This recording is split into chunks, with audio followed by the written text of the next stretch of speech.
ਜੱਟਾਂ ਦੇ ਪੁੱਤਾਂ ਨੂੰ ਰੋਕ ਸਕੇ ਨਾ ਟਰੰਪ ਬਿੱਲੋ, ਦੁਖੀ ਤਿੱਕੀ ਸ਼ਿਕੀ ਦਿੱਤਾ गल छड़ दे।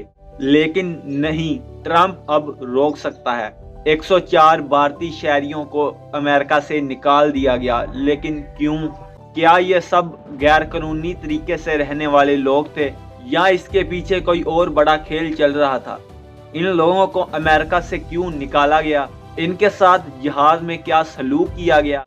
आइए जानते हैं सारी डिटेल आज की इस इंफॉर्मेटिव वीडियो में। 400 Indians who were illegally living in America were deported to India today. They landed in Amritsar this afternoon after Donald Trump's administration deported them. According to the Indian Express, they include 25 women, 12 minors and 17. अस्सलामु अलैकुम नाज़रीन, ये कोई आम मुल्क बदरी नहीं थी। ये एक ऐसा वाक़या है जो पूरी दुनिया के लिए एक सबक है। आज की इस वीडियो में हम ना सिर्फ 104 भारतीय शहरियों को अमेरिका से निकालने की कहानी समझेंगे, बल्कि इस मुल्क बदरी के असल राजों पर रोशनी भी डालेंगे। 5 फरवरी की रात को एक अमेरिकी फौजी त्यारा C-17 ग्लोब मास्टर अमेरिकी फौजी अड्डे से रवाना हुआ।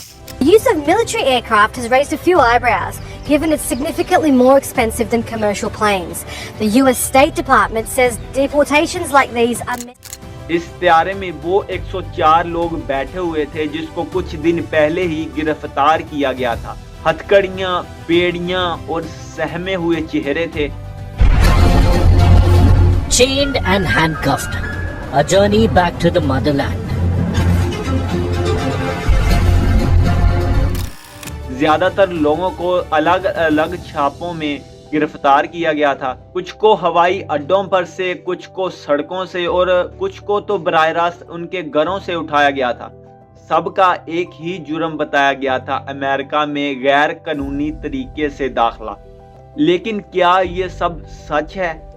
क्या ये वाकई ही गैर कानूनी इमिग्रेशन के खिलाफ कार्रवाई थी या इसके पीछे कोई और सियासी या खुफिया एजेंडा? क्या अमेरिका भारत को कोई पैगाम देना चाहता था? मुसाफिरों को जहाज में बिठाया गया और ज़्यादातर मुसाफिरों को हथकड़ियाँ भी लगाई गई। कुछ लोगों ने ये भी बताया कि उनके पाँव भी बांध दिए गए थे। कुछ लोग उस जहाज में पानी मांगते रहे मगर उनको वो पानी तक नहीं दिया गया। उनको सारे ही सफ़र में खड़े रखा गया, उनको टॉयलेट तक भी जाने नहीं दिया गया। कुछ खवातीन चीख रही थी और बच्चों के रोने की आवाज़ें तक आ रही थी। भारतीय वज़ीर ख़ारजा सरामनीम जे शंकर का ये कहना है कि ये सब एक मामूल का अमल है। With every country and the US is no exception. We have always taken the view that if there are any of our citizens who are not here legally, if we are sure that they are our citizens, we have always been open to their legitimate return to India. मगर उनकी opposition चीख रही थी कि हमारे लोगों के साथ जानवरों जैसा सलूक किया गया है, जबकि अमेरिका का ये कहना है कि ये सब गैर कानूनी थे और गैर कानूनी तरीके से अमेरिका में रह रहे थे, जिसकी वजह से हमारी सेफ्टी को नुकसान पहुंच रहा था। मगर हकीकत में उनमें से कुछ के पास असल वीज़े भी मौजूद थे जो कानूनी थे। ये कहानी सिर्फ 104 लोगों की नहीं बल्कि ये हमारे लिए भी एक सबक है।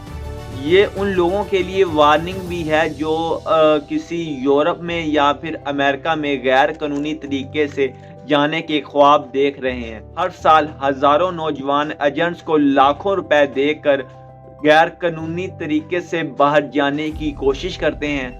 They tried to reach the hardest shore illegally, but there were others who chose easier routes.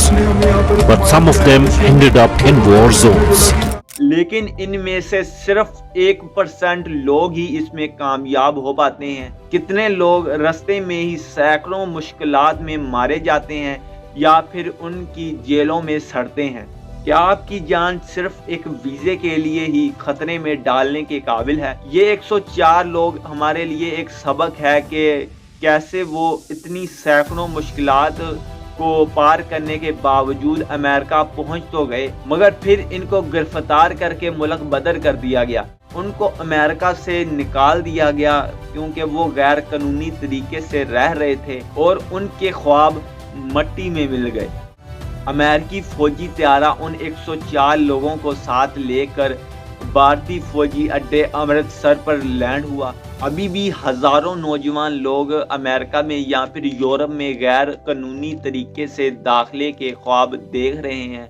अगर आप किसी मुल्क में जाना ही चाहते हैं तो कोशिश करें कि कानूनी तरीका ही अपनाएं और इन एजेंट्स पर आंख बंद करके भरोसा ना करें। अब मैं आपके लिए एक वीडियो अलहदा बनाऊंगा जिसमें उन लोगों की कहानियां बताऊंगा कि वो किस तरीके से गए और उनके साथ क्या क्या अमल हुआ।